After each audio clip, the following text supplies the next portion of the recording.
লক্ষ্মীপুরে সড়ক অভিযান চালানোর সময় সিএনজি চালিত অটোরিকশা চালকদের মারধরে ৩ ট্রাফিক পুলিশ আহত হয়েছেন। বুধবার দুপুরে জেলা শহরের বাগবাড়ি এলাকায় এই ঘটনা ঘটে।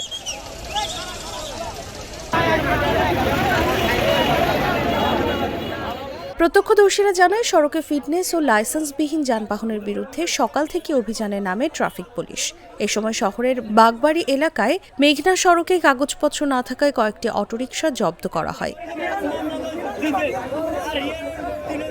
এই ঘটনার জেরে অটোরিকশা চালকরা তাদের উপর হামলা চালায়। এক পর্যায়ে অটোরিকশা চালকরা জড়ো হয়ে লক্ষ্মীপুর রামগঞ্জ সড়কে বিক্ষোভ করে।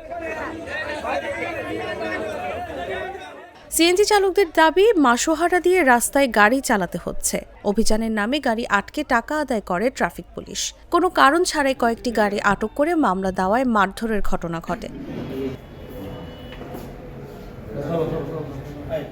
ট্রাফিক পুলিশ পরিদর্শক প্রশান্ত কুমার দাস বলেন, ফিটনেস ও লাইসেন্সবিহীন পরিবহনের বিরুদ্ধে অভিযান চালানোর সময় চালকরা হামলা চালায়। এতে ৩ জন আহত হয়।